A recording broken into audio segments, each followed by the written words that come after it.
Derrière des portes closes et de profondes traditions, certaines familles en Chine vivent des vies si uniques qu'elles défient de l'explication. Ces histoires mêlant histoire, mystère et culture de manière que peu ont jamais vues. Des mariages fantômes unissant des âmes au-delà de la tombe à un village vivant dans une grotte, ce qui définit la famille ici pourrait vous laisser sans voix. Préparez-vous à découvrir les 15 familles les plus inhabituelles de Chine. Numéro 15. Le domaine de la famille. Chen.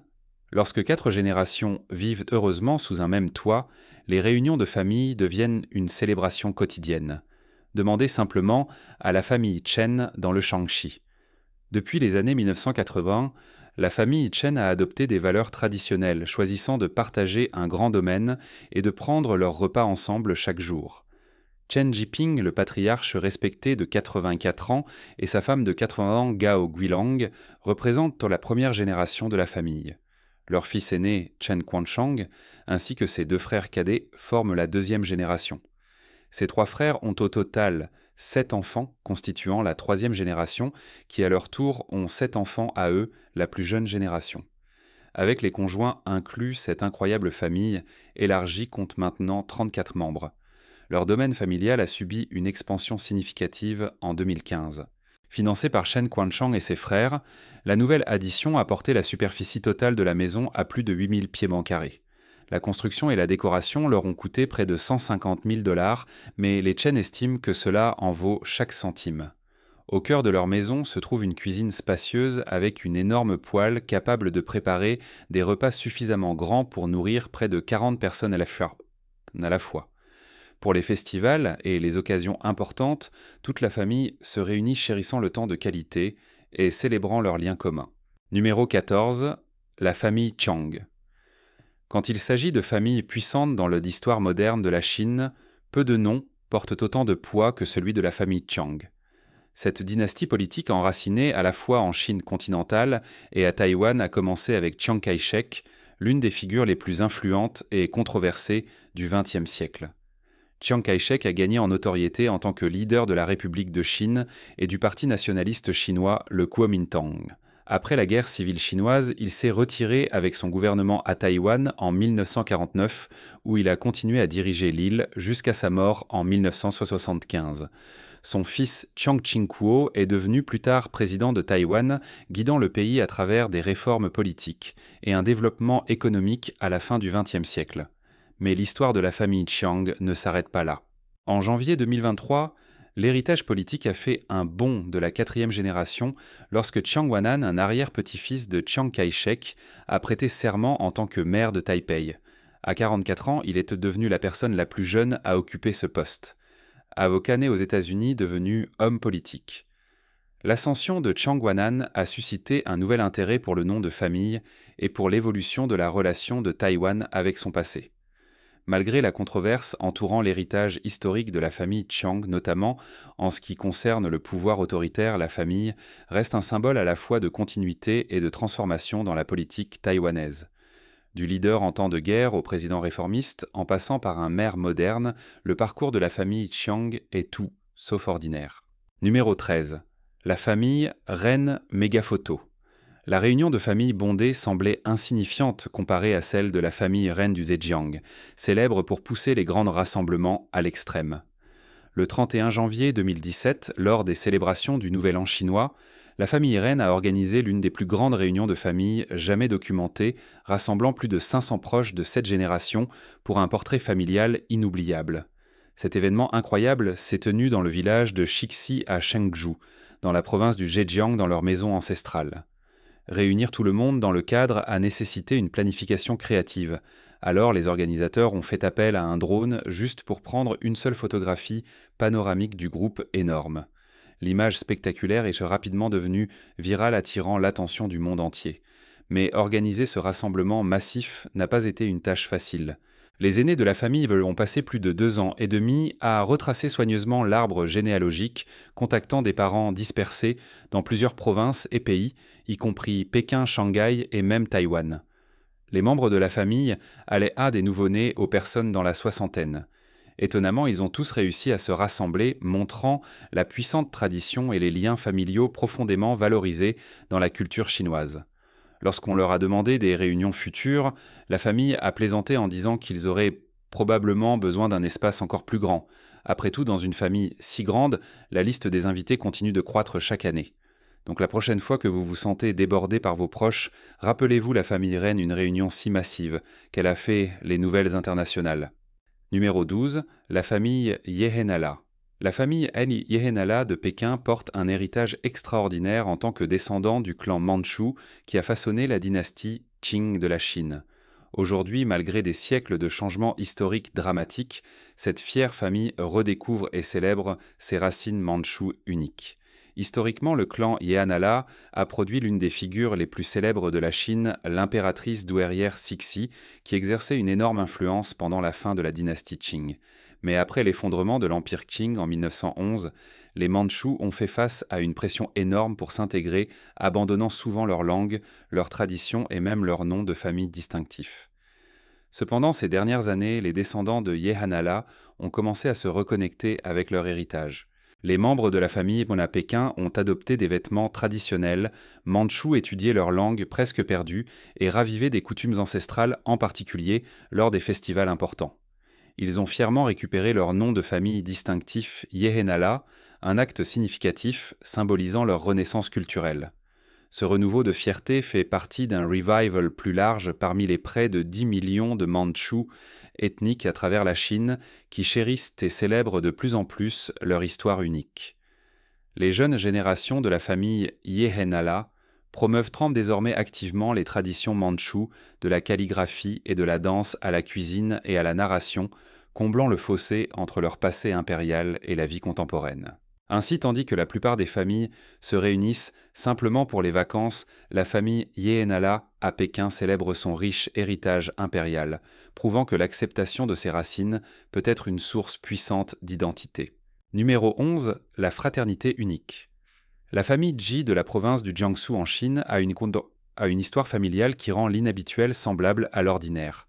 Pendant des années, ce couple a désespérément souhaité avoir un fils. Au lieu de cela, ils ont eu 9 filles et ont donné à chacune le même nom pour exprimer leur espoir persistant. Dans la culture chinoise traditionnelle, les fils ont longtemps été valorisés comme essentiels pour perpétuer le nom de famille. Motivés par cette tradition, les parents Ji ont nommé chacune de leurs 9 filles Dai, signifiant frère cadet, signalant clairement leur espoir d'un fils futur. Mais malgré leurs tentatives répétées, le fils insaisissable n'est jamais arrivé.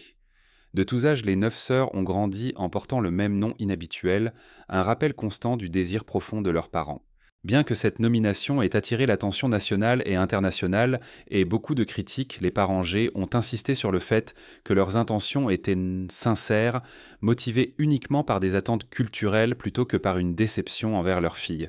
Finalement, face à une surveillance publique significative et à des problèmes pratiques de documentation, la famille a envisagé de renommer ses filles avec des identités individuelles.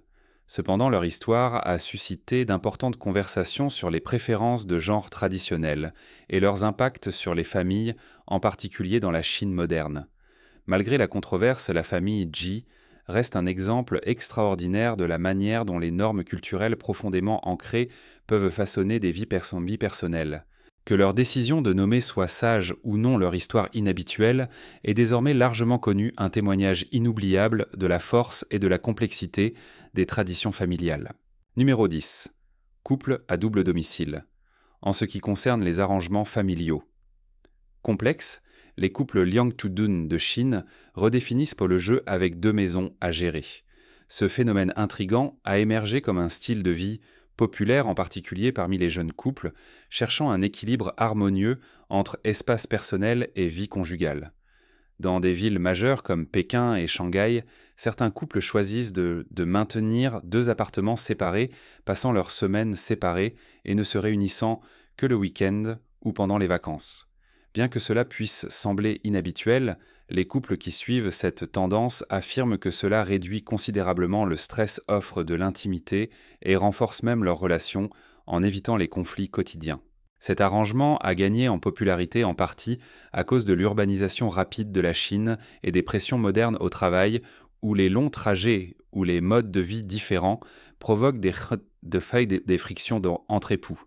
Avec Liang Adun, chaque partenaire conserve son indépendance permettant de l'espace pour des intérêts, habitudes et routines individuelles sans interférer avec le lien marital. Cependant, les critiques soutiennent que cet arrangement affaiblit les structures familiales traditionnelles, le considérant comme une menace pour les valeurs familiales soudées. D'autres suggèrent que c'est simplement une solution innovante aux défis conjugaux modernes. Quoi qu'il en soit, ce mode de vie continue d'intriguer les gens dans le monde entier. Les réseaux sociaux chinois sont remplis de débats sur la question de savoir si deux maisons peuvent vraiment renforcer un mariage ou si cela signale des problèmes plus profonds. Numéro 9. Nommage par génération. Dans les familles chinoises traditionnelles, la sélection du nom d'un enfant transcende le simple aspect esthétique du son. Elle incarne un processus profondément réfléchi et multifacette, imprégné de significations culturelles, de hiérarchie familiale et de préservation de l'héritage familial. L'une des coutumes les plus intrigantes de cette tradition de nommage est l'utilisation de noms de génération particulièrement répandus dans les ménages de grande taille ou multigénérationnels. Un nom de génération est un caractère spécifique qui est systématiquement partagé entre tous les frères et sœurs, ou parfois les cousins de la même génération généralement, du côté paternel de la famille. Ce caractère partagé est stratégiquement placé soit avant, soit après le caractère unique du nom d'un enfant, créant une convention de nommage structurée qui reflète l'ordre de naissance et les liens familiaux. Par exemple, dans une famille avec 5 fils, les garçons de la deuxième génération peuvent tous incorporer le caractère Dae dans leur nom, qui pourrait se manifester sous la forme Zhang Dewei ou Zhang Deming. La génération suivante pourrait adopter un autre caractère partagé tel que Guang, illustrant l'évolution continue des pratiques de nommage. Souvent, ces caractères sont présélectionnés à partir d'un poème familial ou d'un livre de nommage spécialisé qui a été méticuleusement compilé au fil des générations, permettant à certaines familles de planifier des noms des siècles à l'avance. De plus, des caractères d'ordre de naissance, par exemple, des caractères désignant l'aîné, le deuxième ou le plus jeune, peuvent également figurer en bonne place, en particulier dans les traditions plus anciennes ou dans des contextes plus formels. Cet aspect du nommage souligne l'importance de la hiérarchie et de l'ordre au sein de la structure familiale. Ce système nuancé non seulement sert à distinguer les générations, mais renforce également le respect de la hiérarchie familiale, de l'unité et de l'héritage ancestral. Même aujourd'hui, de nombreuses familles choisissent de maintenir cette tradition, l'adaptant de diverses manières qui résonnent avec la vie contemporaine tout en restant fermement ancrées dans leur lignée culturelle. La pratique favorise un sentiment d'appartenance et de continuité, mettant en avant le lien durable entre les générations passées et présentes. Numéro 8. Mariage indépendant.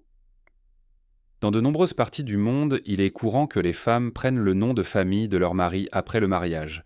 Mais en Chine, la tradition dit le contraire. En fait, les femmes chinoises ont historiquement conservé leur propre nom de famille après le mariage, une pratique qui remonte à des milliers d'années et qui reflète des valeurs confucéennes profondément ancrées. Selon la croyance traditionnelle chinoise, le nom de famille d'une personne n'est pas juste un nom, il représente leur lignée ancestrale et leur connexion à leur famille, famille d'origine tout au long de leur vie. Pour les femmes, cette connexion reste intacte, même après le mariage, ainsi bien qu'une femme puisse être socialement désignée par le nom de son mari dans la conversation ou dans certaines coutumes, comme Madame Wang, son nom légal et formel reste inchangé. Ce n'est pas une innovation féministe moderne, c'est une norme culturelle durable. Même dans les temps anciens, les femmes conservèrent leur nom de jeune fille tout au long de leur vie. Elles ne devenaient pas légalement partie de la famille de leur mari de la manière dont les noms pourraient le suggérer dans les traditions occidentales.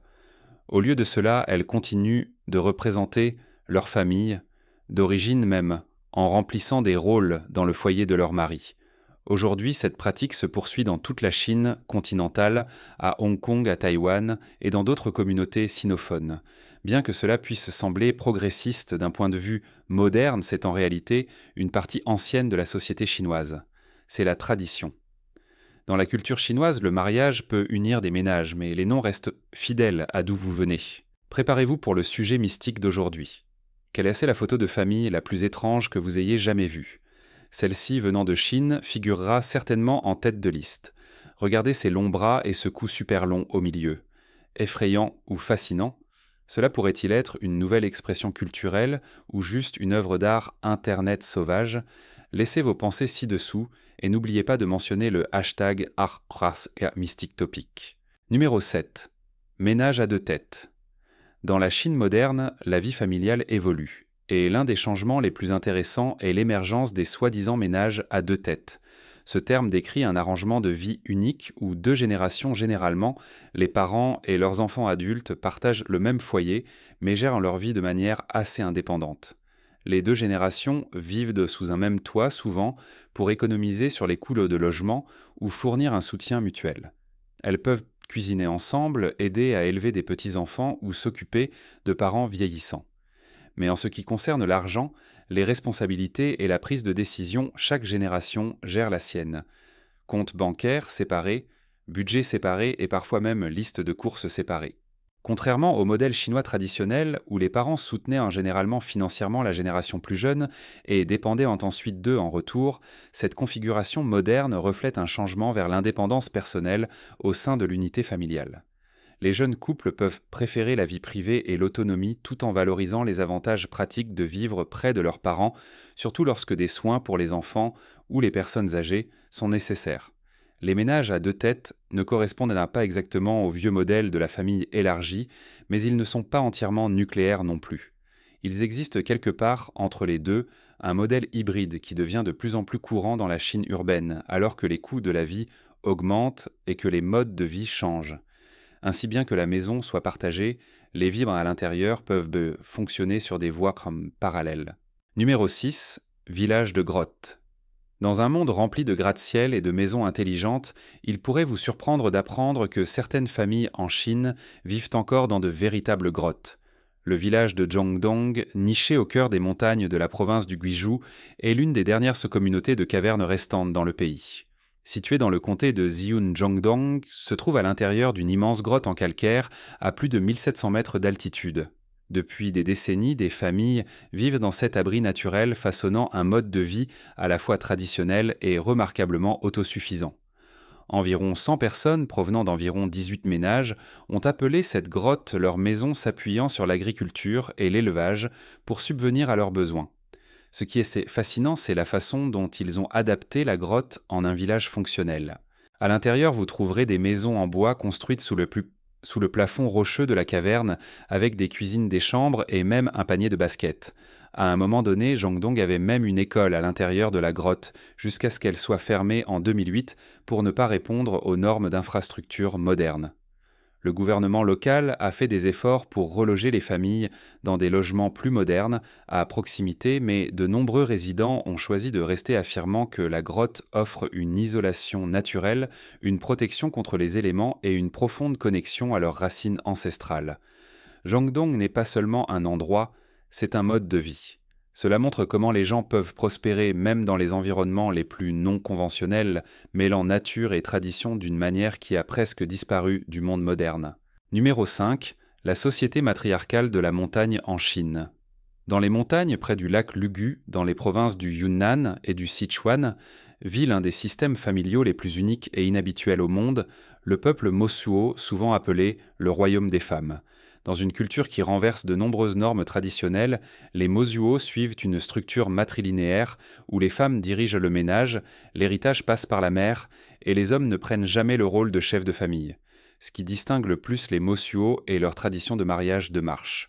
Au lieu de mariage formel, les femmes peuvent choisir librement des amants et les relations restent flexibles.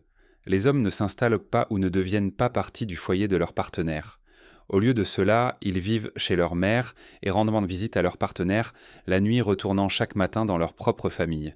Les enfants sont élevés par la famille élargie de la femme et le père biologique a peu ou pas de rôle formel dans leur éducation. La propriété et la responsabilité passent de mère en fille et la femme la plus âgée de la famille sert généralement de chef de ménage. Ce système matriarcal permet aux femmes, Mosuo, une autorité exceptionnelle tant sur le plan domestique qu'économique, ce qui est rare dans la plupart du monde.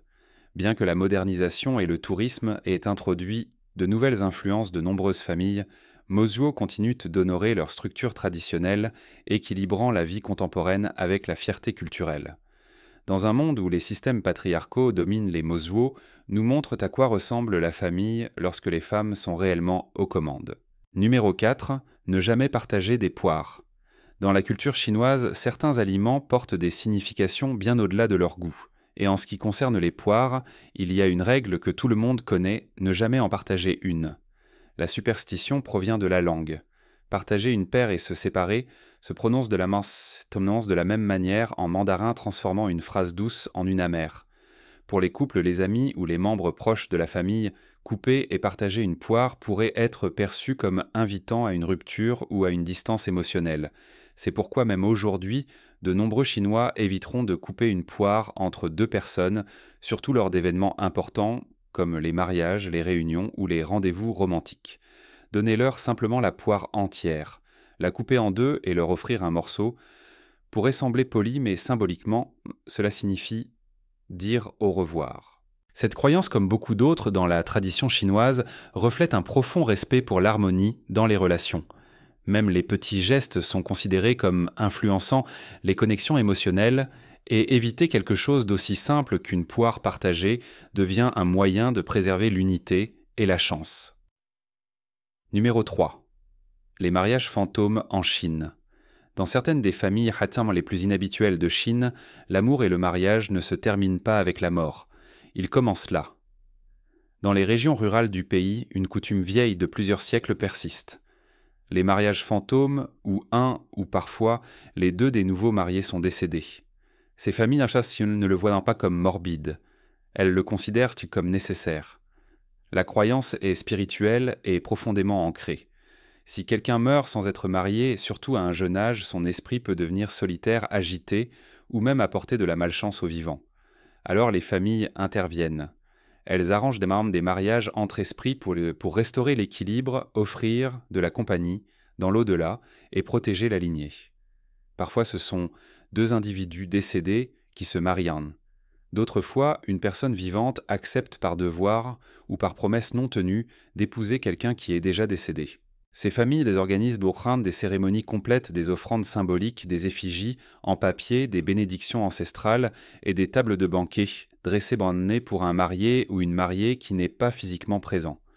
Bien que non reconnue par la loi et beaucoup plus rare aujourd'hui, la tradition existe encore dans des zones isolées. Dans certains cas tragiques, la demande de cadavres féminins a alimenté des crimes sur le marché noir, entraînant des répressions légales et une attention nationale. Mais pour les familles qui croient les mariages fantômes ne relèvent tant pas de la superstition.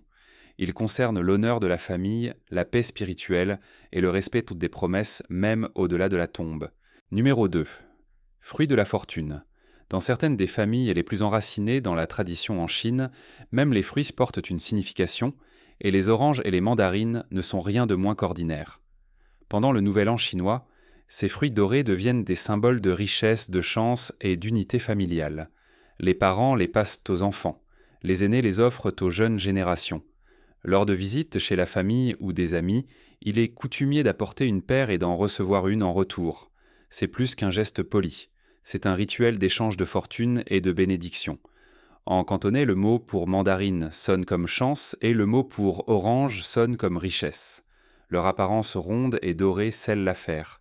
Elles ressemblent à la prospérité. C'est pourquoi les maisons en sont remplies, exposées dans des bols ou offertes sur des autels d'ancêtres. Les entreprises de suivre le mouvement, espérant que cette tradition enracinée dans la famille apportera une année prospère. Pour de nombreuses familles chinoises, ces fruits ne sont pas des collations.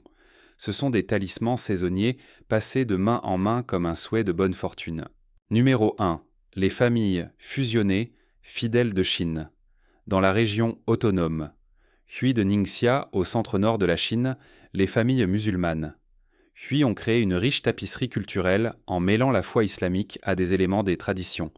Han chinoise, un équilibre unique qui les distingue dans l'une des sociétés les plus culturellement complexes au monde. Le peuple Hui est ethniquement chinois, mais pratique l'islam, et leurs familles maintiennent fièrement des traditions religieuses qui remontent à des siècles.